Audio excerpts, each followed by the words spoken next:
Dinooth was a heroic figure who lived in the 5th and 6th centuries and was director of Christianity in England and Wales around the time of the beginning of the 1260-year prophecy in 538, and led the church during its critical encounter with Augustine, the founder of the papal church in Britain. He was a contemporary of Columba and had received his training from him. Here in Bangor-on-Dee in Wales, a training institute was established that would be key in establishing this country as a mighty force for truth and resisting the advances of Rome for centuries.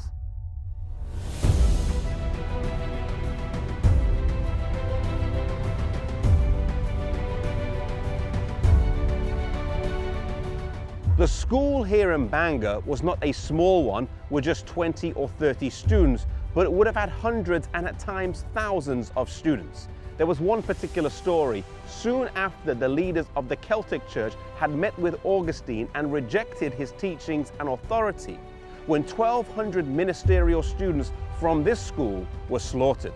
The Welsh Church was one of the sturdiest and withstood much opposition to it, maintaining its stance the longest out of the churches in England, Scotland and Wales. They differed with Rome on many points, but the supremacy of the bishops, celibacy and the Sabbath were three of the main ones. There is much evidence that the Sabbath prevailed in Wales universally until AD 115, when the first Roman bishop was seated at St. David's. The old Welsh Sabbath-keeping churches did not even then altogether bow the knee to Rome, but fled to their hiding places, where the ordinances of the gospel to this day have been administered in their primitive mode without being adulterated by the corrupt church of Rome. So in the 6th and 7th centuries, we see a strong Celtic church. Patrick had been the evangelist in Ireland, Columba in Scotland, Aidan in England, and Dinooth had established a training centre here in Wales. But the gospel would flow from these shores over to Europe through the ministry of a man called Columbanus. He was trained here in Bangor, and he would carry the light to France, Switzerland, Germany, and Italy, establishing training centres on the continent.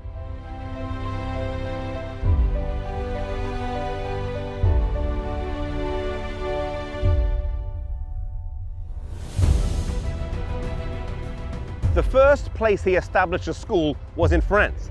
Here, along with 13 others who had come with him, these Celtic missionaries lived their lives, reading the scriptures and teaching other people. No longer did the youth of the land have to travel to Ireland, Scotland or Wales to receive training, but right in Europe they could receive an education of the highest standard. Soon this school became too small and he planted another one nearby, and then another one nearby, all within 20 miles of each other. Later on in his life, he would plant schools in Switzerland and in Germany. Even as he was nearing the end of his life at 70 years old, he did not slow down. Now settling in Italy, he was joyfully received, and the commonality between the faith of the Celtic Church and that of the Waldensians was seen as he found a strong bond with the believers there. Refusing to enjoy a comfortable retirement, he asked the king for a place to plant a new centre, and the locality of Bobbio, with its ruined church, was given him, and he established a school and library there.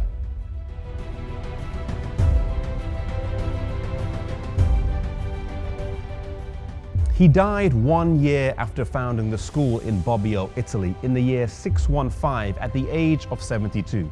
He lived a faithful life, learning the gospel here in Wales and then dedicating his life to the spreading of the gospel in foreign lands, setting up mission institutes all over Europe.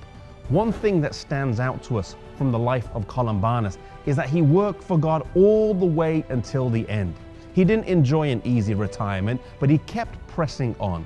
No matter who we are, whether we work for the church or whether we don't work for the church, whether we are employed, whether we're unemployed, whether we're old or whether we are young, let us be faithful to God wherever we are, using the talents God has given to us all the way until the end.